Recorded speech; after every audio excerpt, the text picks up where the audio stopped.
Bem, gente, vamos continuar com as nossas aulas. Essa é a segunda aula.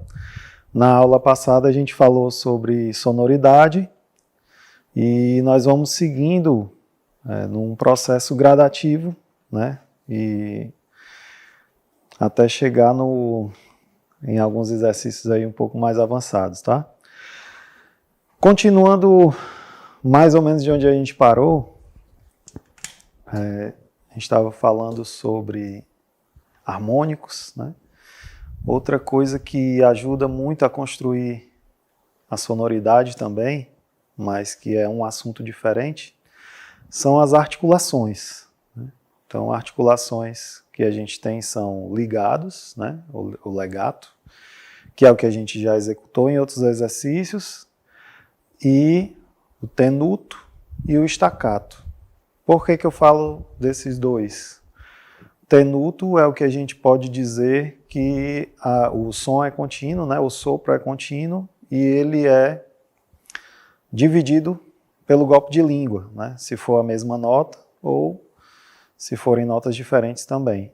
E o staccato é um ataque um pouco mais incisivo com uma nota um pouco mais curta, né? Sem acento, mas um pouco mais definido.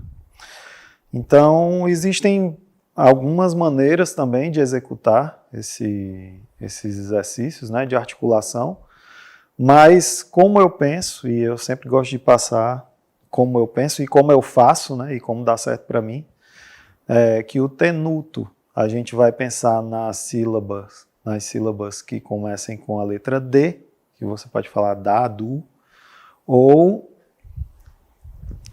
na, né? Mas eu costumo usar mesmo o D. É bem parecido na execução, mas para algumas pessoas pode dar mais certo o na. E o staccato são sílabas com T, tá, né? Tá, T, tu.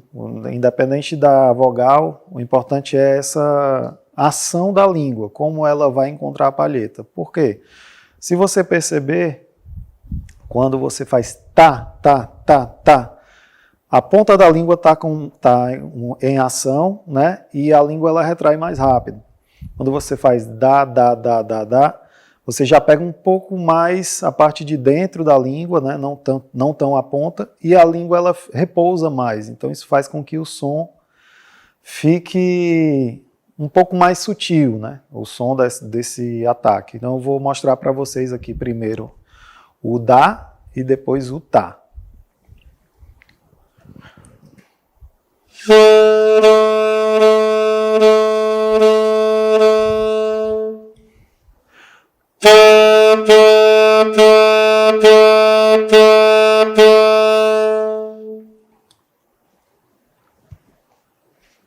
Em ambos os casos eu toquei com a nota cheia, né? Eu preenchi o tempo inteiro com a nota. Mas por que eu falo que o staccato seria o tá?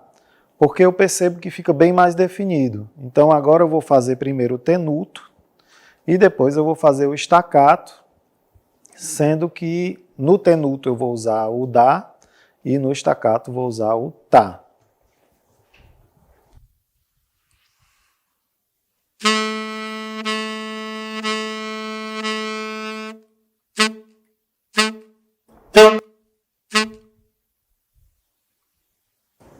Aí tem alguns exercícios assim com a mesma nota e com notas diferentes. Eu gosto, sempre que eu vou estudar um fundamento, e eu recomendo assim para os meus alunos e recomendo para vocês também, que quando eu vou estudar um fundamento, eu faça um exercício em que eu só precise me focar, só preciso me concentrar nesse fundamento. Porque se você vai estudar staccato ou articulação e você já coloca isso na escala, são duas coisas diferentes com que você tem que se preocupar, né? Então eu tento reduzir o máximo de coisas que eu tenho que me preocupar para eu focar só no fundamento. Então tem um exercício que eu escrevi mais a título de exemplo, mas é bastante encontrado em métodos, que é você vai pegar a mesma nota, vai colocar um metrônomo como base e você vai tocar ela em divisões diferentes, né? Acelerando, aumentando a velocidade e depois repousando na nota, certo? O mais importante que eu acho quando você está tocando o tenuto é você manter o ar contínuo, não cortar o ar, você só vai articular a nota, tá? Vamos lá, vou mostrar.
Então, de propósito, na nota Si, quando eu troquei para a nota Si, eu fiz com o Tá, mas eu já dei uma ênfasezinha nesse Tá para perceber a diferença, né? O Na, ou o Dá é mais sutil, que é o que a gente costuma usar para o tenuto, e o Tá, ele é mais abrupto, assim, ele é mais incisivo, né? Com a ponta da língua.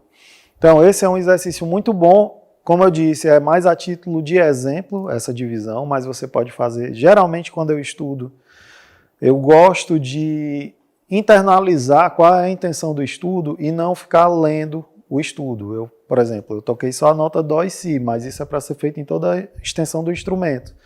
Então, eu penso quais são as divisões que eu vou fazer e saio tocando em toda a extensão do instrumento, né? Então, eu faço semibreve, que altera de mínima, mínima, que altera de semínima, semínima, que altera de cocheia, aliás, que altera de semínima, depois a cocheia, aí que altera de cocheia, semicocheia. Então, você vai aumentando o grau de dificuldade para a execução da língua. E isso a gente está falando de staccato simples, né, de articulação simples. A articulação dupla já é outra história e a gente não vai abordar, né? É uma outra intenção. A gente está falando só de articulação simples. Vou executar agora da maneira que eu costumo fazer, tá?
Com o si bemol eu meio que dei uma trocada aqui nas divisões, mas a ideia é a mesma, tá? Com o lá ficou mais claro. A intenção desse exercício é condicionar o movimento da nossa língua, né? A língua é um músculo, e se você deixa ela muito tempo sem exercitar, ela fica preguiçosa, né? Quando você vai executar alguma coisa rápida que você precisa da ação dela, a memória muscular na hora ali não vai te ajudar muito se você não pratica, né? Então é interessante praticar a articulação, tanto staccato quanto tenuto. E logo depois que isso estiver bem claro, tocando com a mesma nota, aí você já pode passar para um outro exercício.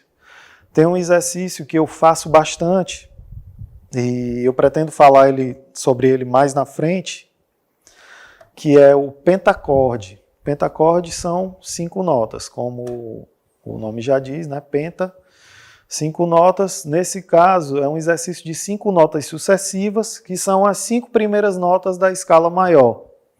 Então, se a gente estiver fazendo Dó maior, a gente vai ter Dó, Ré, Mi, Fá, Sol e volta, tá? Então, como é que isso funciona? Eu faço essa sequência ligado, depois tenuto, depois staccato. Isso é um exercício que eu faço bastante, me ajuda muito, tem me ajudado muito a manter a forma do golpe de língua. Vou mostrar para vocês.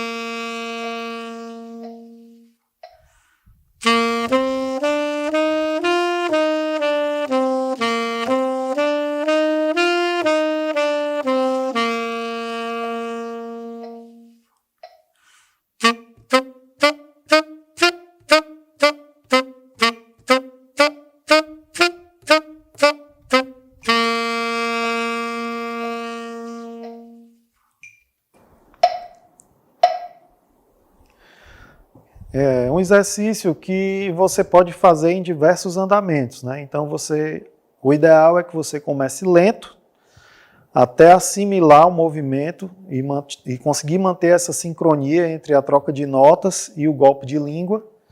E aí você vai acelerando gradativamente. Chegou num andamento que você sente alguma dificuldade, sei lá, está em 80, 85 BPM, 90, volta um pouco, pratica um pouco nesse andamento mais lento e aí depois você acelera. Ou então descansa, deixa para a próxima vez que você for estudar, e aí você volta um pouco no metrônomo e aí você vai avançando e vai ganhando condicionamento nesse exercício, né? Até que você consiga executar ele de uma maneira fluida, rápido e preciso, né? Preciso. Isso aí é algo muito utilizado, assim, principalmente na interpretação de choro, né? Da música choro, música erudita, né? O staccato, essa parte de articulação bem clara, assim, é muito importante, né? No jazz já é mais ligado e tenuto, né? Na música americana, assim, eles costumam utilizar mais o tenuto, mas não quer dizer que também as outras articulações não se apliquem, né? É só o que é mais costumeiro de se ouvir. Seguindo, queria falar um pouco para vocês sobre flexibilidade. Flexibilidade é um outro assunto que é muito abordado entre os metais, né? Entre trombone e trompete, mas os saxofonistas, em geral, assim, não falam muito sobre isso. Teve um saxofonista que eu lembro de ter falado isso há muito tempo atrás, mas muito rapidamente, em um workshop que eu assisti, que é o Sérgio Galvão, lá de Brasília.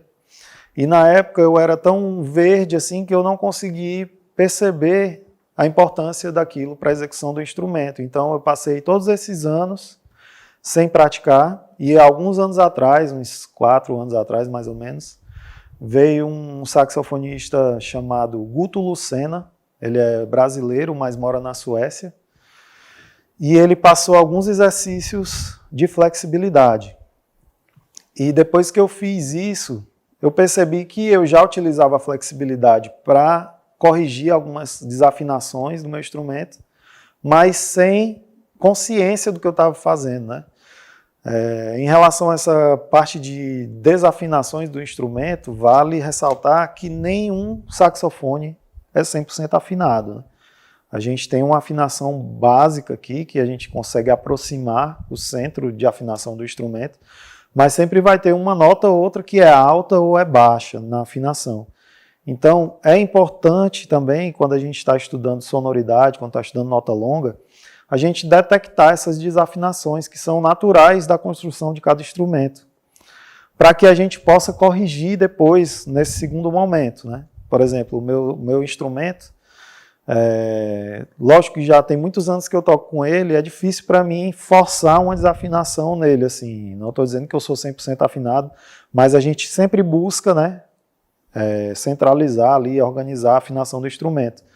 Então, por exemplo, o Mi e o Fá agudos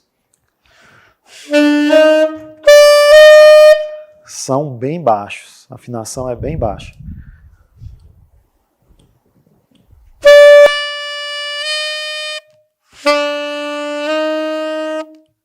Então, como é que eu corrijo isso? Busco outras posições ou então com a flexibilidade. No caso do meu Ré e Mi aqui da segunda oitava, eu já acho eles um pouco altos. Então, eu corrijo isso com a flexibilidade, certo? Mas o que é a flexibilidade? A flexibilidade é um trabalho que é de mandíbula e de pressão de ar, para você conseguir abaixar ou subir a afinação, certo? Mas a gente tem que ficar com a embocadura do mesmo jeito, na região toda do instrumento. Isso é uma coisa, né? Tem os ajustes finos, como eu já havia falado antes. A outra coisa é a flexibilidade, porque a flexibilidade ela vai te trazer outros assuntos. Vai trazer vibrato, vai trazer o bend, né? Alguns efeitos que dá para fazer no saxofone e também esse trabalho de afinação, né? Então, primeiro exercício base para tudo de flexibilidade. Só com a boquilha, a gente vai encontrar uma nota mais aguda, certo? E pode ser com um afinador do lado, para você saber que nota você está dando, né? E você vai descendo de meio em meio tom essa afinação, encontra mais agudo e vai descendo só com o trabalho de mandíbula, parte interna da boca, cavidade bucal, língua, tudo isso a gente tem que ir percebendo e ver que ajustes a gente tem que fazer para atingir essas notas. Primeiro exercício de flexibilidade, então, a gente com a ajuda de um afinador encontra a nota mais aguda, no caso, para mim é uma nota Sol.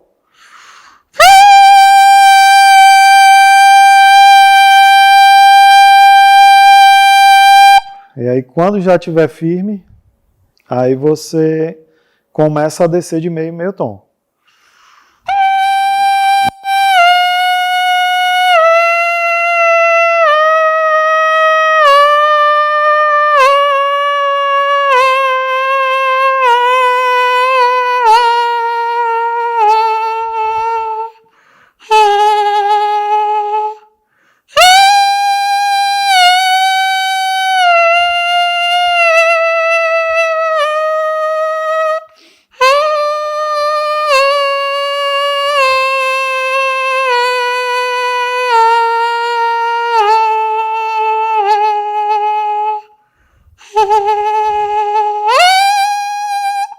Então, vai até o mais grave que você conseguir sustentar, né? Isso vai depender um pouco de alguns fatores, tensão da palheta, abertura da boquilha, né?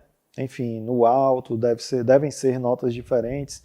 Aqui eu consigo chegar sustentando bem do Sol até um Lá bemol. Quando eu vou dar o Sol uma oitava abaixo, que chegaria a uma oitava, eu fico sem ter muito controle da afinação. Então não acho tão interessante porque eu quero que o som fique controlado, soando, né? Segundo exercício, tenta fazer escala, né? Ao invés de fazer de meio e meio tom, escala. Então, até onde der.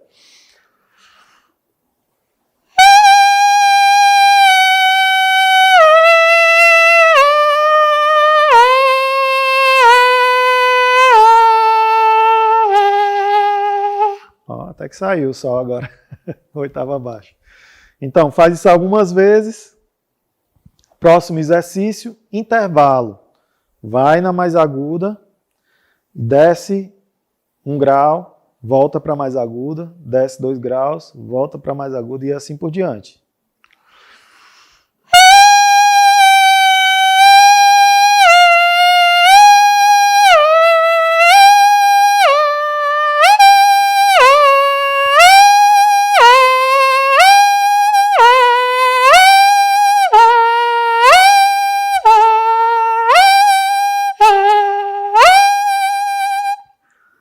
Esse exercício eu fiz cromático, mas pode ser com a escala também, os graus da escala.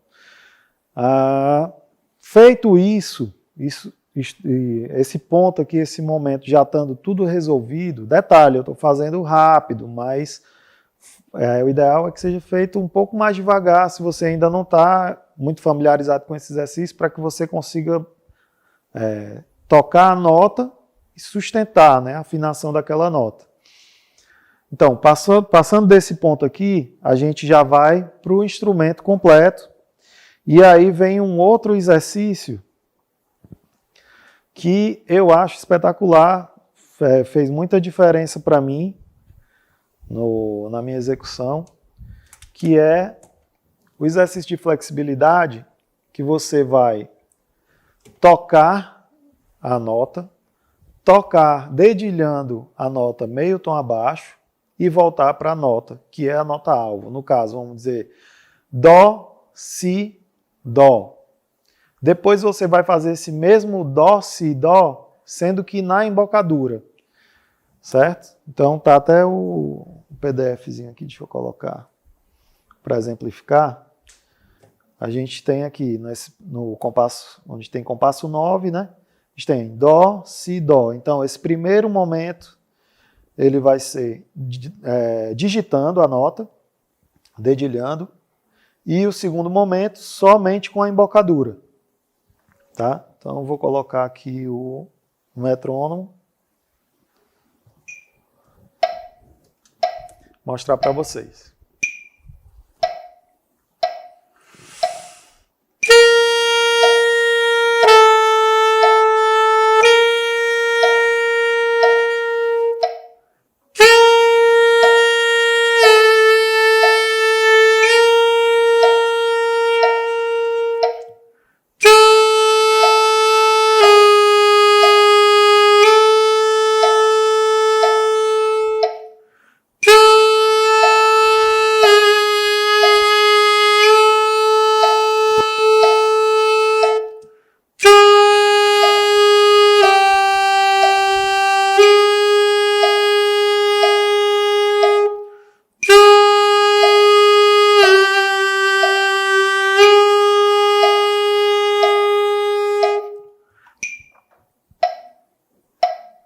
Por que é muito interessante esse exercício? Porque a memória auditiva da afinação da nota que você quer atingir está muito recente ainda. Então você atinge aquela nota dedilhando, a afinação vai estar exatamente onde você quer e depois você vai atrás daquela nota com a embocadura, certo?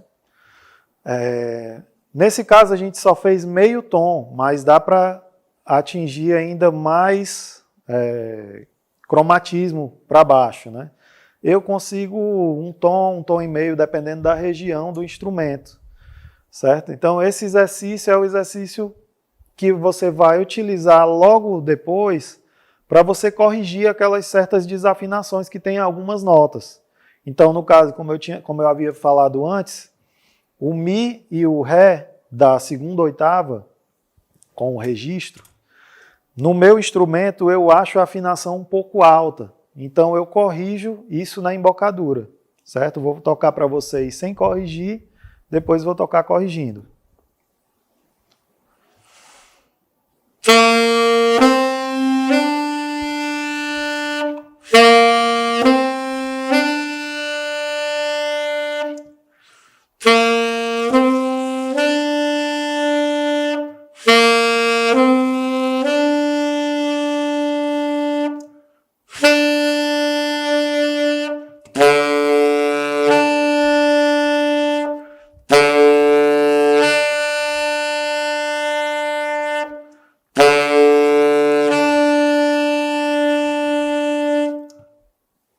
Então, é uma desafinação pequena, mas que se você está tocando aquela nota parada e você está num naipe ou num trio de metais, vai dar uma diferença significativa, principalmente quando a gente está gravando, né? Nas gravações tudo fica muito perceptível. Na prática, assim, numa apresentação, às vezes passa, e se for uma passagem rápida, mais ainda. Mas nota parada em naipe, aí a gente realmente tem que buscar essas ferramentas para corrigir a afinação, para ficar tudo perfeito, né? Tudo mais próximo do perfeito possível. Nada é 100% perfeito. Então, é importante a gente conhecer o nosso instrumento, as limitações dele e ter essas ferramentas, né, na medida do possível, para corrigir essas desafinações, né? Então, esse exercício de flexibilidade e, voltando aqui, sim, a gente, a partir desse mesmo exercício de flexibilidade, a gente pode fazer o vibrato no saxofone. Então, como é que se dá o vibrato no saxofone? A gente tem duas formas de fazer o vibrato. Uma delas é com o ar, e aí a gente volta para aquele movimento de glote, né? E de epiglote, e o movimento de flexibilidade com a mandíbula. Então, você pode vibrar com um, com o outro, ou com os dois ao mesmo tempo, que eu acho ainda mais eficaz, né? Então, vou mostrar primeiro só com o ar, depois só com a flexibilidade.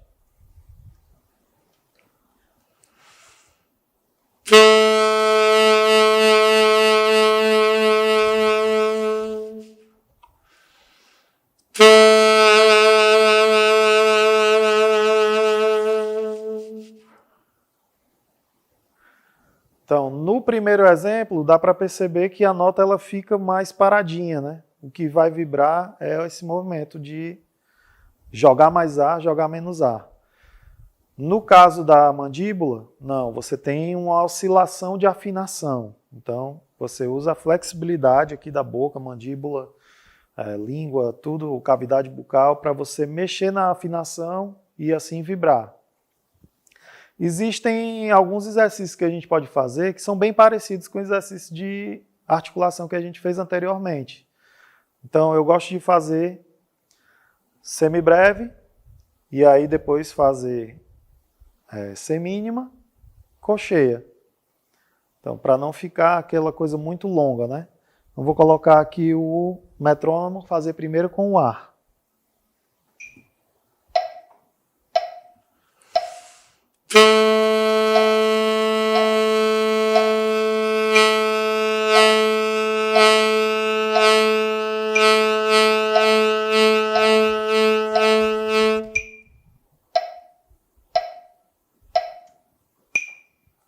Agora com a flexibilidade, o mesmo exercício.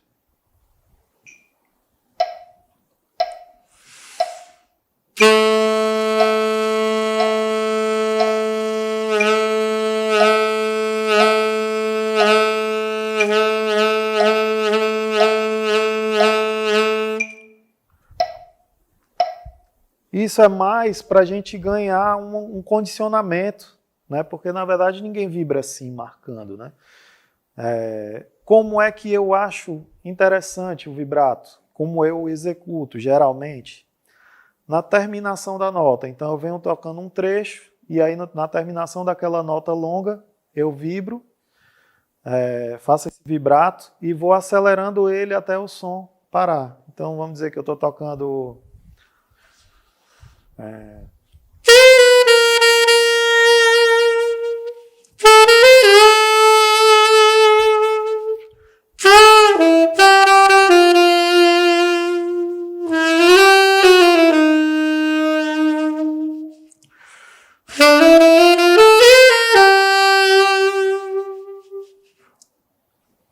Procuro tocar geralmente com o som um pouco mais reto e deixo para vibrar na terminação das notas.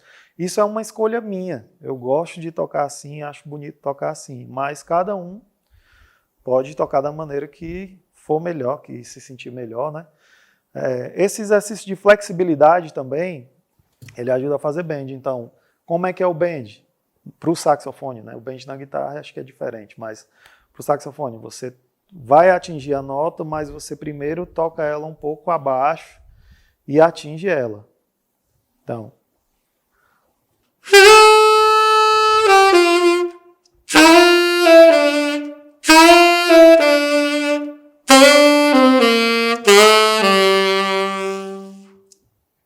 Pode ser feito assim, antes de atingir a nota, ou pode ser depois de atingir a nota. Geralmente fazem isso quando está em naipe, né, e dá aquele ataque. Fal, né? Tal. Então, como é que seria?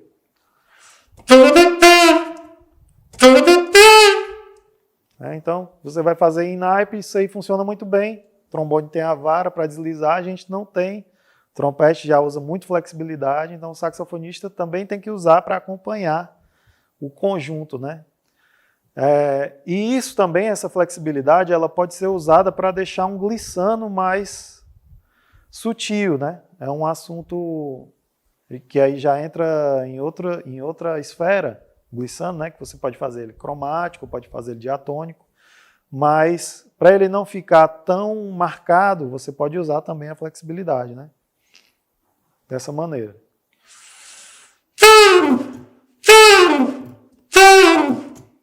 Então, se fosse só com as notas, com a flexibilidade,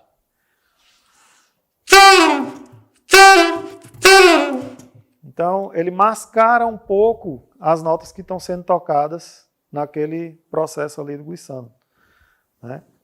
Então é uma ferramenta muito boa, muito útil, o estudo de flexibilidade, e espero que vocês adicionem aí no cronograma de estudos, assim como eu coloquei no meu. Vamos seguindo.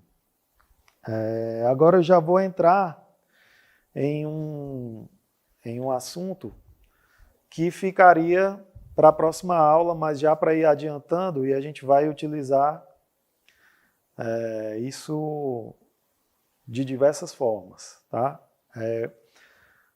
Acredito que quem tem um básico de noção de teoria de escalas, pensa e sabe que as escalas elas têm intervalos, né, graus intervalares, né? Então, a gente tem a fundamental, que a gente pode chamar de tônica, ou primeiro grau, no caso se a gente está em dó. E a gente tem aquelas outras notas da escala que estão relacionadas à fundamental. Então, esse pensamento vai ser a base de todos os exercícios que eu vou mostrar daqui para frente, certo? Então, a gente tem fundamental dó, segundo grau ré, terceiro grau mi, quarto grau fá, quinto grau sol, sexto grau lá, sétimo grau si e, por último, a oitava, que é a repetição do dó e assim por diante, né? Então, a gente vai ter nona, décima, 11ª, 12ª, 13ª, isso falando em intervalos, né? Na outra oitava. Por que eu estou falando dessa informação? Para ficar bem claro. Porque geralmente, quando a gente vai estudar escala nos livros, nos métodos, a gente lê o que está escrito, né? A gente tem o exercício ali escrito e lê e executa mecanicamente. E a minha busca e o meu estudo, ele é de uma maneira diferente. Eu tento assimilar o que tem que ser feito e aí eu faço sem precisar ler. E eu faço geralmente em todos os tons. Então, para isso a gente tem que falar de ciclo das quartas, certo? Então, ciclo das quartas ou das quintas, geralmente ele é utilizado para encontrar as tonalidades, né? Então, se você tem, eu vou até abrir aqui, eu tenho ele. Deixa eu colocar aqui.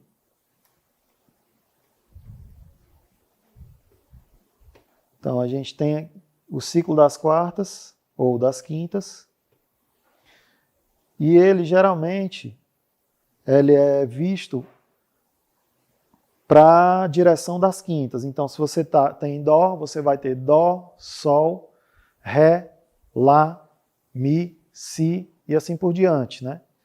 Mas, No estudo de improvisação, e isso aqui já é um estudo técnico, mas sempre visando um passo à frente, que seria a improvisação, né? A gente costuma estudar ele para o lado dos intervalos de quarta, que é Dó, Fá, Si bemol, Mi bemol, Lá bemol, Ré bemol, e assim por diante. E aí chega naquelas tonalidades que a gente tinha falado antes. Por quê? Porque esse movimento de fundamental em intervalos de quarta, ele é o movimento mais importante, na minha opinião, e eu já vi isso escrito em livros também, mais importante da música ocidental, da música tonal.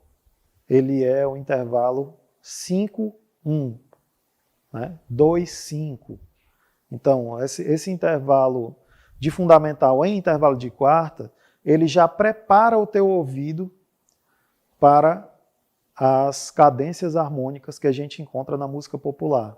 Então, tudo que eu estudo, isso desde sempre, assim que eu vou estudar alguma escala, arpejo, seja o que for, tudo é no ciclo das quartas, tá? Então, como é que eu vou estudar uma tríade, por exemplo? Tônica, terça e quinta.